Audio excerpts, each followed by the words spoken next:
بلال نے انہیں گھر کا بہترین کمرہ دیا اور ان کی خدمت کے لیے ملازم مقرر کیے، مگر وہ اکثر خود اپنے ہاتھوں سے انہیں کھانا کھلاتا اور ان کے پاؤں دباتا۔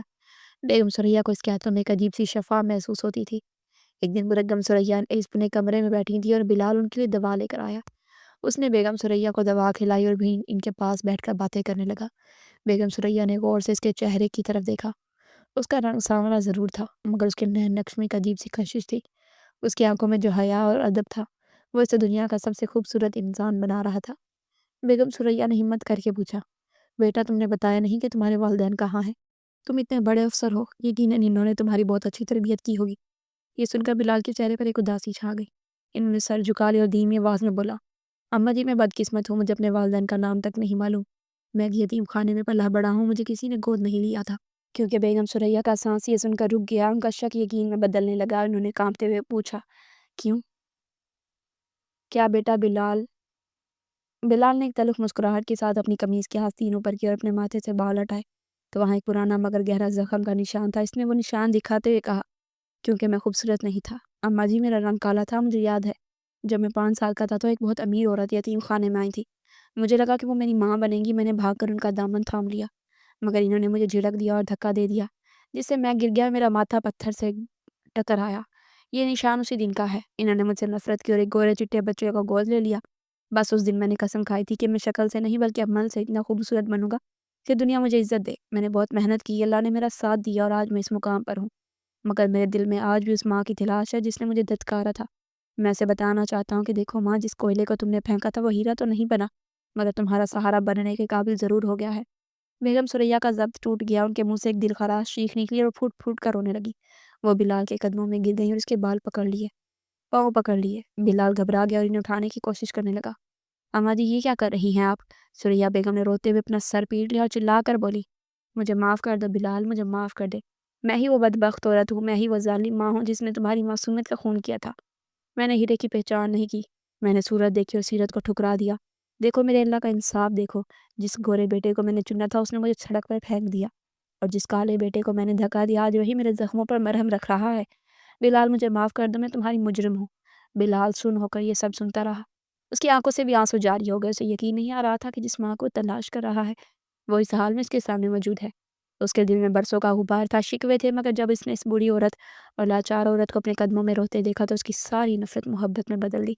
اس نے جھک کر بیگم سریا کو اٹھایا اور اپنے سینے سے لگا لیا۔ اس نے روتے بھی کہا، ماں جی میں نے آپ کو اسی دن معاف کر دیا تھا جب میں کامیاب ہوا تھا، کیونکہ اگر آپ مجھے اس دن نہ ٹھکراتی تو شاید میں اس مقام پر نہ ہوتا۔ یہ ٹھوکر ہی تھی جس نے مجھے چلنا سکھایا۔ آپ میری ماں ہیں، چاہے آپ نے مجھے جنم دیا ہو یا نہ دیا ہو، مگر آج سے میں آپ کا بیٹا ہوں، آپ میری ذمہ داری ہیں۔ بیگم سریا اس کے سینے سے لگی زاروں قطار رو رہی تھی، مگر یہ آنسو پچھتاوے کے کام شکر گزاری کے زیادہ تھے۔ انہیں اپنی کھوئی ہوئی جنت واپس مل گئی تھی۔ انہیں سمجھ آ گئی تھی کہ خوبصورتی جلد کی رنگت میں نہیں بلکہ انسان کے ظرف اور اس کے دل میں ہوتی ہے۔ دانیال خوبصورت تھا مگر اس کا دل کالا تھا۔ بلال کالا تھا مگر اس کا دل دودھ کی طرح اجلا تھا۔ مکافات عمل کا چکر پورا ہو چکا تھا۔ قدرت نے بیگم سریا کو بہت سخت سبق سکھایا تھا، مگر آخرکار انہیں معاف بھی کر دیا تھا اور انہیں بلال کی صورت میں ایک ایسا ہیرا عطا کیا تھا جو مرتے دم تک ان کی خدمت کرنے والا تھا۔ اس رات بیگم سریا پرسکون نیند سوئی، کیونکہ اب وہ سڑک پر نہیں تھی بلکہ اپنے اصلی بیٹے کے گھر میں تھی، اور انہیں یقین تھا کہ یہ چھتہ اب ان سے کوئی نہیں چھین سکتا۔